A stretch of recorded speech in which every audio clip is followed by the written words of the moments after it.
Halo teman-teman semuanya. Sekarang tanggal 15 Mei, hari Kamis, jam 10:28 pagi di New York. Kita bertemu kembali di kuliah spiritual dan kali ini kita akan membahas materi yang sangat luar biasa, yaitu tentang posisi terbuka, open, dan posisi close, tertutup. Oke.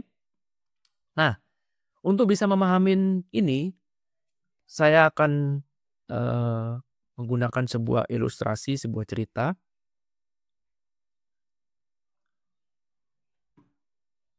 Oke. Ini ada seorang guru dan ini ada seorang murid, gini ya. Nah nah, ketika guru sedang mengajar, maka murid dalam kondisi yang open. Murid datang bertemu dengan gurunya, dia siap menerima segala macam pembelajaran dari gurunya, ya. Mudah untuk menerima ketika dia open. Nah, sampai satu saat ternyata si guru melakukan satu tindakan yang tidak terpuji misalkan. Ya, ternyata si guru ini terlibat kriminal, misalkan jual narkoba misalkan contoh ya. Sehingga si murid merasa bahwa ternyata omongan guru ini gak sesuai dengan tingkah lakunya. Sehingga apa yang terjadi? Sekarang murid menjadi close. Murid menutup diri terhadap semua ajaran guru. Ajaran guru mungkin akan tetap sama, ya. Tapi karena si murid mendengar kabar, belum tentu benar, ya. Mendengarkan kabar bahwa si guru ini terlibat kriminal, maka si murid memutuskan untuk menjadi tertutup sehingga semua ajaran guru dia abaikan, dia nggak mau dengar karena nggak sesuai dengan apa yang dia inginkan. Paham ya? Contohnya simple aja seperti ini. Nah, jadi yang mau ditekankan di sini adalah kita posisinya sama dengan murid, bisa menjadi open, bisa menjadi close secara bersamaan. Siapa yang memutuskan untuk menjadi open dan menjadi close? Ya, murid itu sendiri. Ya, ini poinnya. Jadi ketika open, sekali lagi, mudah untuk menerima. Ini ya, menerima. Sedangkan kalau close, sulit untuk menerima. Ini, catat kuncinya.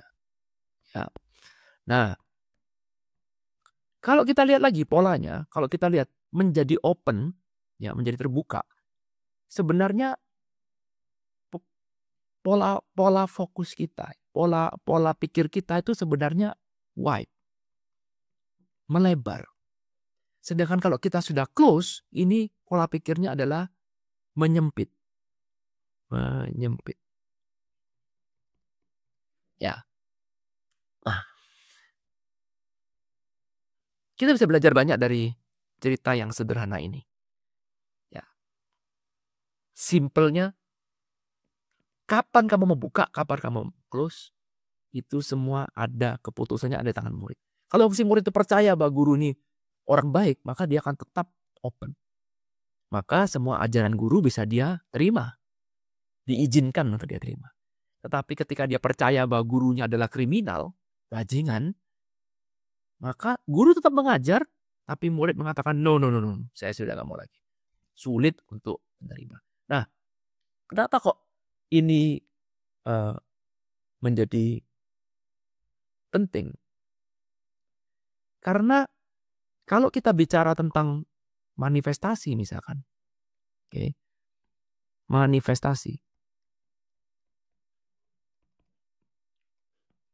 maka sebenarnya yang paling ideal manifestasi itu adalah dapat terjadi ketika kita berada dalam posisi yang open.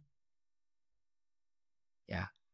Kalau posisi kita dalam kondisi yang close, bagaimana? Sulit sekali terjadinya manifestasi.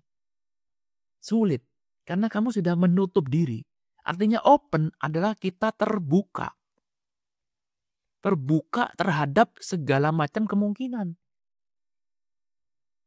Sedangkan kalau kita close, berarti kita sudah menutup diri atau sekali lagi fokus hanya pada satu solusi.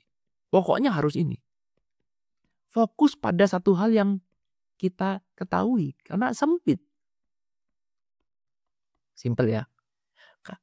terbuka ini harus masuk kepada satu hal yang sifatnya adalah unknown. Kita terbuka pada satu hal yang mungkin kita nggak tahu. Ini adalah sebuah syarat untuk kita manifestasi. Sama seperti tadi ajaran guru di sini. Ya, ketika murid masih percaya gurunya orang baik, maka dia open semuanya. Dia mudah sekali menerima ajaran guru. Mudah sekali. Nah, dalam hal ini yang diterima objeknya adalah ajaran guru. Betul? Apapun jadi objek, tidak ada masalah. Ya, apapun objeknya. Tapi ketika dia mengatakan bahwa menyangka atau dengar gosip bahwa gurunya ini bajingan, dan dia percaya itu, maka dia close. Maka objeknya jadi kena tutup. Dan sama juga dengan ini. Apapun menjadi objek manifestasi kamu, gak penting. Ya, tetapi apakah kamu terbuka atau tidak? Ini kata kunci teman-teman dalam melakukan manifestasi. Belajar ilmu manifestasi panjang lebar, lupa memahami prinsip terbuka dan tertutup ini. Sekali lagi saya ulang, yang menentukan terbuka dan menutup adalah si murid itu sendiri. Tergantung dari apa? Tergantung dari persepsi dia, tergantung dari apa yang dia percaya. Ini kan, belief. Tergantung dari beliefnya dia. Ya, dan jangan khawatir teman-teman, belief ini sifatnya temporary. Belief ini sifatnya sementara, nggak ada namanya belief permanen, itu nggak ada. Tetapi belief inilah yang menentukan, persepsi yang menentukan bahwa saya mau terbuka atau tertutup. Kalau dalam hal ini tergantung apakah kamu percaya bahwa gurumu bajingan, apa kamu percaya pada gosip itu atau tidak. Kalau kamu tidak percaya, maka kamu akan tetap open. Tapi kalau kamu percaya gurumu bajingan, maka kamu akan close secara otomatis. Demikian juga dengan ini. Ya, dalam manifestasi, yes. Apa objeknya? Terserah apapun objeknya. Mau tentang uang, tentang kesehatan, tentang relationship. Apa aja itu cuma objek. Kita nggak penting, nggak fokus ke objeknya. Tetapi manifestasimu arahnya ke arah terbuka atau ke arah tertutup. Ini juga sama. Tergantung dari apa? Belief kamu. Gini kan? Ya. Tergantung dari rasa percaya yang kamu punya. Seberapa percaya kamu bisa mengejar impian itu. Ya, karena rasa beliefmu ini akan menimbulkan sebuah keyakinan. Keyakinan sekali lagi adalah sebuah emosi. Kalau emosi kamu lebih banyak ke arah fear-nya, ya, ke arah fear, rasa takut misalkan, ini masuk di dalam zona force, ya. Nanti kita akan bahas dalam acara force and power, ya. Maka apa yang terjadi? Yang terjadi kamu akan lebih banyak close. Jadi segala sesuatu yang berkaitan dengan zonanya force akan membuat kamu lebih tertutup. Ya. Sedangkan kalau kamu di bawah ini lebih ke arah surrender. Ya. Surrender.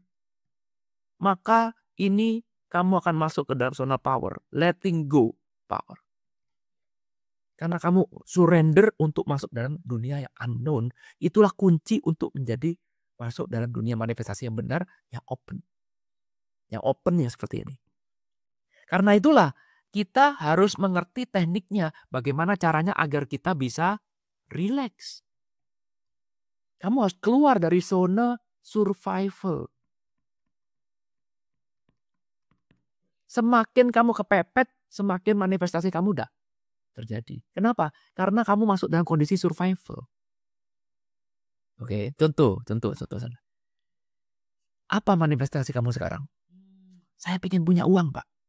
Pepet nih. Uang saya sudah habis. Besok pagi mesti bayar tagihan. Waduh, gak bisa bayar. Gimana nih? Oh shit, man. Ya.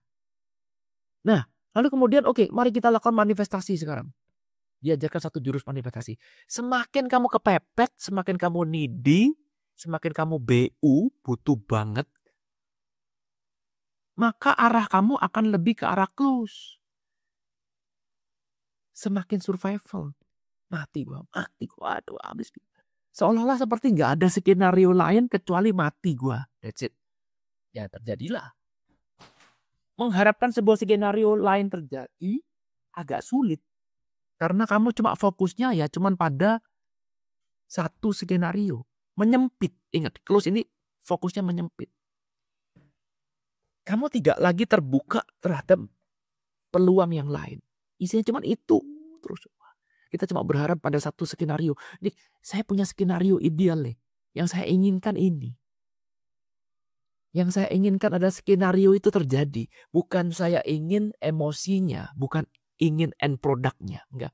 Tetapi ingin skenario itu harus terjadi. Harus. Kalau skenario itu nggak terjadi, maka saya nggak bisa bahagia. Dengan poinnya. Sehingga larinya ke arah survival. Ya. Nah, solusinya atau idealnya kalau kita mau bilang, kamu akan harus masuk melebur ke dalam dunia unknown. Kalau kamu ingin melakukan manifestasi dan kamu ingin miracle itu terjadi, maka kamu harus berani terbuka masuk dalam dunia unknown, maka kamu meluaskan pikiran kamu. Ketika pikiran kamu meluaskan, melebar, maka itu kamu dalam kondisi yang siap untuk menerima. Unknown, I don't know. Momen ketika I don't know itu adalah kondisi di mana saya siap seutuhnya untuk menerima. Saya nggak tahu apa skenario apa yang bisa menyampaikan saya nggak tahu. Dan ketika saya nggak tahu, saya izinkan semesta untuk berkarya. Saya nggak tahu apa itu. Surrender, betul? Masuk di dalam dunia unknown. Bersahabat dengan ketidaktahuan. Bahwa tidak tahu itu nggak apa-apa. Dalam kondisi ini, dan saya tetap berusaha untuk menjadi relax. Bagaimana Pak kok ceritanya? Kok bisa dalam kondisi nggak tahu, kok bisa jadi relax itu gimana caranya? Ya karena mind non-aktif. Nah, nyambung kan? Kalau mind kamu aktif, maka kamu akan mencari satu hal yang tahu. Satu hal yang tidak kamu ketahui, bikin kamu jadi tidak aman, tidak nyaman, tidak enak. Karena itu kamu ingin mengkontrol. Karena itulah kamu ingin memanipulasi. Ya, di atas kontrol, manipulasi. Manipulasi. Gini kan? Ya. Ini kan. Kenapa? Karena di daerah atas ini mind aktif. Karena itu kalau mau manifestasi kamu itu lancar, sukses, maka syaratnya adalah kamu harus belajar caranya menonaktifkan pikiran kamu. Karena yang membuat dia needy, yang membuat dia pengen buru-buru, pengen segera tercapai impiannya, yang kepepet, yang stres itu adalah pikiran. Ketika kamu meluangkan waktu untuk rileks dulu, maka disitulah kamu akan masuk jalur yang benar. Disitulah kamu akan attack miracle itu terjadi. Disitulah kamu akan menjadi open mind. Bukan close mind, tapi open mind. Supaya mind bisa open, kamu harus belajar untuk relax. Jadi manifestasi gak mungkin tanpa relaksasi. Gak mungkin belajar tentang teknik bagaimana menurunkan gelombang otak agar kamu jadi semakin relax. Gak mungkin. Karena ini tujuannya. Kalau pikiran kamu sekarang terlalu aktif, apa mungkin kamu menjadi surrender? Gak mungkin. Apa mungkin kamu bisa nyaman berada di zona unknown? Gak mungkin. Apa mungkin juga kamu bisa open? Gak mungkin. Lah kalau kamu gak open, bagaimana kamu bisa menerima? Ya. Karena satu-satunya cara ketika kita dimudahkan untuk menerima adalah ketika kita sedang open. Sama lagi seperti ini. Balik lagi. Diulang lagi. Seperti murid dan guru. Ketika murid mengatakan, oh enggak, saya enggak mau dengar lagi. Gurunya bajingan. Maka guru ngomong apa aja enggak didengerin. Bener? Guru mau ngomong kebijaksanaan kayak apapun. Kalau sudah dicap sebagai orang yang bajingan. Ya tidak ada guna.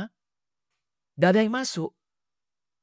Karena murid sudah berhenti untuk percaya. Berhenti percaya berarti berhenti untuk menerima. Ya tidak apa-apa. Sekali lagi ini bukan soal benar dan salah. Tetapi ada konsekuensi. Kalau kamu open begini, kalau kamu close begini.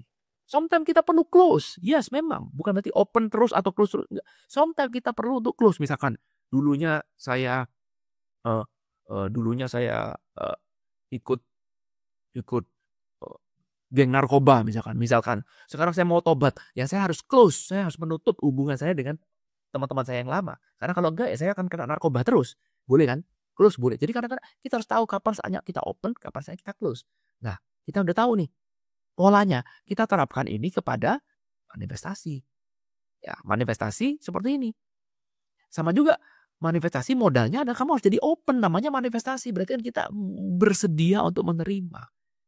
Tolong. Kita siap untuk menerima hidup baru, menerima skenario hidup yang lebih baik, menerima nasib yang lebih baik, menerima hasil yang lebih baik, betul ya, menerima kondisi finansial yang lebih baik. Karena kita siap menerima miracle, menerima mujizat, menerima suatu keajaiban, siap menerima. Bagaimana kamu bisa menerima kalau kondisi kamu sempit, close. Kamu tertutup, susah. Kamu kepinginnya manifestasi, tapi kamu sendiri menolak untuk menerima. Lah gimana bisa masuk? Itulah pentingnya belajar pola. Oke, pentingnya belajar pola seperti ini kita melihat dari sisi yang lebih mendalam. Bukan cuma caranya manifestasi gimana enggak. Kita lihat strukturnya, pola berpikirnya, filosofinya, landasannya bagaimana. Ya, karena itu penting kan belajar pola penting supaya kita bisa melihat big picture-nya. Satu itu. Nomor 2, kita belajar manifestasi penting nggak? Penting. Apa dasar utama dari manifestasi? Ada kamu menjadi open. Bagaimana menjadi open? Kamu harus tahu caranya relax. Kalau menjadi relax aja, kamu nggak tahu. Ini pintu gerbangnya. Metode bisa berbagai macam. Tapi poinnya, kalau kamu menjadi relax aja nggak bisa. Atau kamu nggak tahu caranya. Langsung kepengennya manifestasi tercapai. Nggak akan mungkin. Kalaupun bisa, sulit. Sulitnya setengah mati. Tapi kalau kamu tahu caranya relaksasi, maka manifestasi kamu jadi lebih mudah, otomatis. Ya. Dan berita baiknya, relaksasi ini bisa dilatih, teman-teman. Ada ototnya. Kalau kamu semakin sering berlatih, maka otot kamu pun juga jadi semakin kuat. Ada latihannya setiap hari. Ya itulah yang kita lakukan ketika kita sedang melakukan meditasi. Oke, itu aja teman-teman. Semoga bisa memberikan insight, pelajari polanya, dicatat. Kalau mau diskusikan ini, boleh ditanyakan. Besok pagi kita ada live tanggal 16 Mei. Ya sekarang tanggal 15, besok pagi tanggal 16 Mei ada live YouTube di sini. Teman-teman bisa ikutan, kita bisa ngobrol-ngobrol, tanya jawab tentang materi ini ya. Jadi bisa 2 macam. Kalau kamu mau tanya ya tanyalah lewat komentar. Sharingkan juga boleh. Komentar nanti saya bisa jawab. Atau besok mau tanya langsung pada saat kita live, boleh. Jangan lupa besok pagi hari Jumat tanggal 16 Mei jam 9 malam WIB di YouTube ini. Kita akan ngobrol-ngobrol. Sampai ketemu besok pagi. Thank you. I love you all. Bye.